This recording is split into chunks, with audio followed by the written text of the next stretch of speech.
categorize our stewardship. Usa to pag-categorize, doon na tulo.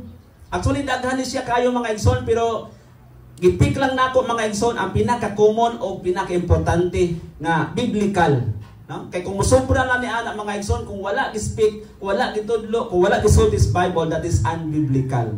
Unya, sugar coating na siya. So kinintanan mga igsoon, ato ani gikuha mga igsoon sumala sa gisulti sa Bible. Number 1 ani kaning time. Everybody say time. No? As you can see mga igsoon, ang oras di gyud mohunong. Ikaw diha karon galingkod ka, unya gibati kag katulogon, ni hunong ba ang oras? Wala. Padayon na siya. Then ang oras is counterclockwise. Di ko na siya mubalik ka na. No, sige ra go na siyang gaana, di ko na siya mo reverse. Na? Tanawa. So lantaw na to mga igsoon, ang oras right. Are we a good steward of time? Balikin ayon tong quality sa gisulti ni Jesus sa Matthew chapter 25:14 hangtod sa 30. Asa ka atong dapita? Let's identify ourselves. Asa ka atong dapita? Are we given of our time? Kay kung madili na to mahatag ang atong time, lantaw na to ang evaluation na to kay ang Ginoo baya gyud is always white and white, black is black, white is white. Na? Black is black, white is white. That means nga He is not the God of kana bang dili siya ang Dios, no? Dili siya ang Dios nga mupili. Abi kay suod mo sige kag ampo pilion na kaniya. Unya sige pasaway, sige pabuyag. Pilion kaniya dili. God is not a God, is not a respecter of person. God is not a respecter of person. Bisag suod pa ta, bisag anak pa kita, pati ikaw mga igsoon. Once nga magkasala ka tubangan sa Ginoo, you are excommunicated. Na? Excommunicated ka. Nga naman, ang Ginoo mo naging harian sa langit eh. White is white, black is black. So tanong ang imong time, are we a good steward of time? Amen? Amen! Hallelujah! Okay? O sige, pasabot diha sa Psalms chapter 90 verse 9 to 12. O sige, sulti diha. Psalms 90. Kay ang tanan, ha? Sa dili pa diyan na mga igsoon, ang Psalms 90, ako sang explaining kuan kaning time. Time is life. Muna ang oras mga igsoon, dili mo hunong. Nga naman, ang kinabuhi, once mo hunong, patay na. Then ang orasan kung muhunong siya kung ang iyang battery palyado na. So kung ang imong battery sa imong kinabuhi, kung waan nas gininhawa ng imong kinabuhi, ang imong buho sa ilong, sama sa orasan muhunong na ka. So samtang buhi pa ta mga igsoon, ingon ang Ecclesiastes chapter 12 nga samtang batanon pa ikaw, hinumdumi kanunay ang imong magbubuhat. Ato bang hinumduman si Lord sa ato ang panahon, sa tanang panahon, sa imong happiness, sa panahon sa imong loneliness, no? Dili pwede nga sa loneliness na nato ato manumduman si Lord. Kung dili kanunay. Everybody say kanunay. Kanunay. Amen. Hallelujah. Na? So this is more than numbers on a clock. No? Ang time is a more than numbers on a clock nga naman, because this is the measurement of your life. Ang imong kinabuhi mo hunong gyud. Bisan ang oras sige siya og padayon a continuous, pero dunay panahon nga muhunong gyud ta. Muna diri mo sulod ang gitawag nato sa Matthew chapter 6 verse 33. But seek ye first the kingdom of God and His righteousness, and all these things shall be added unto you. So mo na siya. Then it is an accounting of your time on earth. Mana nga kanunay tang accounting means paninglan ta sa Dios. O tanawa, kinsa gipaninglan mga igsoon sa tulo ka mga gipiyalan? Ang usa, ang duha o ang ikatulo? Ang ikatulo mo gipaninglan. We will give an account. Kumusta nang imong account? Nitubo ba? O nitubo ba ang imong kinabuhi bilang buutan o maayong piliyalan sa kinabuhi nga gihatag sa Dios? Unang Mo ni siya question mark nga dapat natong tagaan og pagtagad mga igsoon kay hapit na ang pagbalik sa Ginoo. Hapit na ang pagbalik sa Ginoo. We will give an account to the owner of this life. Na? Maghatag taghusay mga igsoon sa tag-iyas kinabuhi. Kay nung dumi, we are just a manager. Stewards lang ta, tinugyanan lang ta nining kinabuhia. Dili pwedeng maghari-hari ta nining kinabuhia, nining lawasa. Dili pwede. Naitag-iya ani labaw. Nya kabalo ka, pilay palit ni Jesus nato, kinabuhi. No? Gipalit na kita sa Dios. Matod pa sa 1 Corinthians chapter 10, no? Verse 20, gipalit na ta sa Ginoo. O ang iyang pagpalit mga igsoon dili barato. Gipalit na niya pinaagi sa kaugalingong dugo nga giula dito sa krus sa Kalbaryo 2000 ka tuig ang milabay. Mao na nga kinahanglan ikaw ug ako matinud-anon bilang usa ka maayo ug buotan nga pinialan sa atong kinabuhi. Amen. Hallelujah. Mo ni mga igsoon, dili lang kay ang kinabuhi kung wala ka makaila sa Ginoo, mingon ra jud ta nga ako makakaon ko 3 ka beses usa ka adlaw, enough na jud na nako. Pero ang kinabuhi dili na maayo, dili na mao ang insakto. Di na siya insakto kay mao ni akong prinsipyo sa una. Ako kontento ra jud ko. No? Makakaon ako og 3 ka beses usa ka adlaw, okay na kayo ang tanan. No? Pero dili di ay.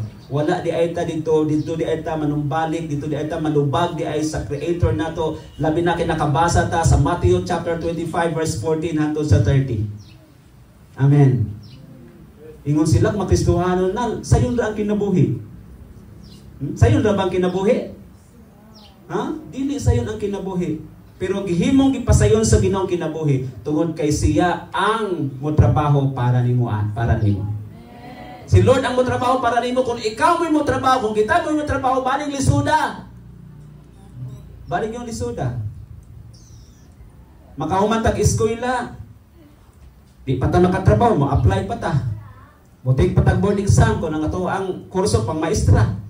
Kung atong kurso pang kanang pang accounting, mo take pa ta o kanang board exam para nga maka-qualified gyud ta nga mo eskwela nga mo trabaho. Di pa gyud mahuman, no? Pero kung ikaw lang anak mga igsoon ang maning kamot, di mo kauban ang Ginoo, balig yung lisura. That's why si Jesus Christ nagpalansan dito sa krus sa Kalbaryo para kauban kaniya. Siya mo'y mo trabaho anang kalisod nga atong nahibaluan, nga atong nahibalag nining mga panahona. Pero kung imo lang, wa ka makaila kang Kristo kung kinsa siya, ikaw na ka nakailang, nakabalo ko ni Jesus, gilasan siya sa krus sa Kalbaryo. And that's all, bow. No, it's not. No? Kinahanglan na ilailaw na to ang atong Savior sumara sa gisulti sa Bible. Here it is si Psalms 90 verse 9 to 12. Ano sa gisulti? Abihin yung mga Biblia, nabay mga Bible diya. Manang wala ko nagisulat diha kay para nga di ko magsalita. Ara dito, basa na ko. Nara nakabasa na. Kay ang tanan namong mga adlaw mulabay diha sa imong kasuko. Natapos ang among katuigan sama sa usa ka pagpanghupaw. Na mahuman di ang katuigan mga igsoon, take note.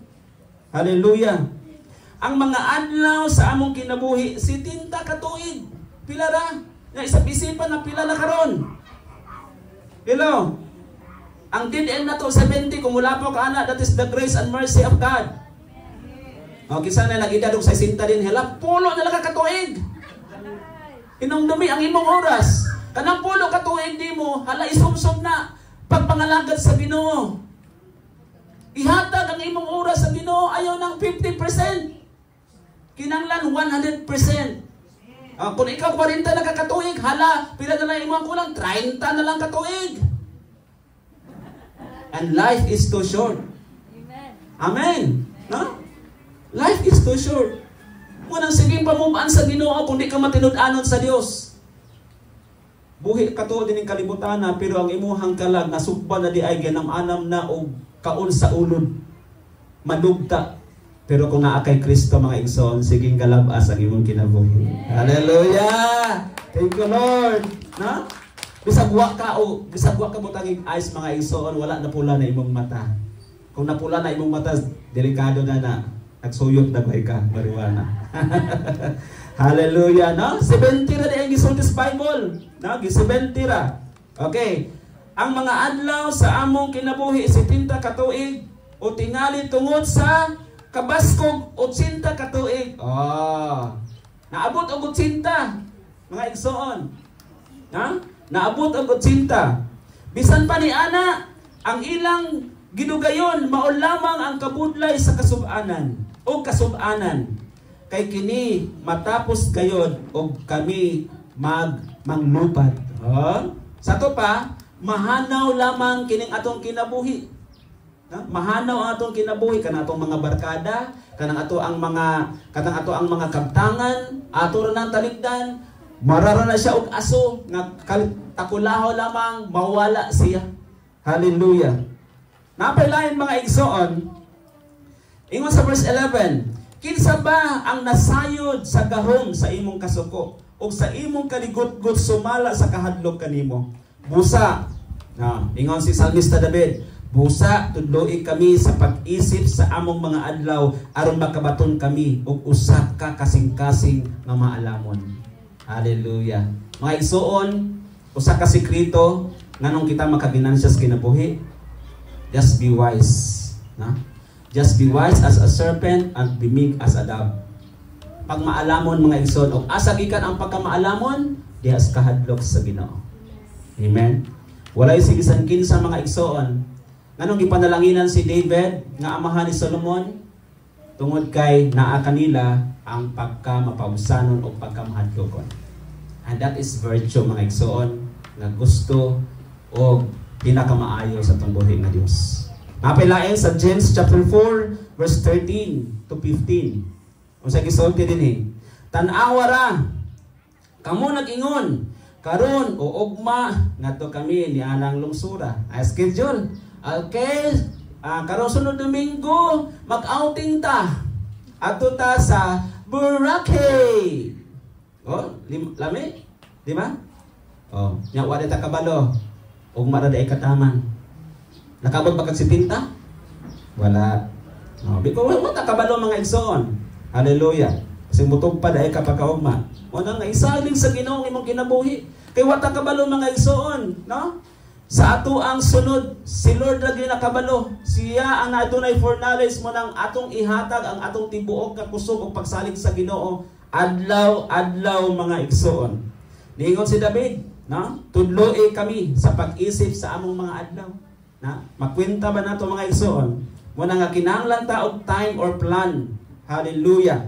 Okay, tan-awa ra kamo nga nag-ingon karon o ugma nga mangadto kami ni anang lungsura ug didto magpabilin kami og usa ka tuig og magpatigayon og manapi. Mo ni mga kalibutan mga igsoon, walay pakialam mga igsoon sa gingharian sa Dios. Walay pakialam. Susunod sa Born to Praise TV channel. Tag-iyaan na ang Ginoo. Munang i-acknowledge si Lord sa imong makinabuhi. Hatagi siya sa imong panahon. Time is precious. Time is gold.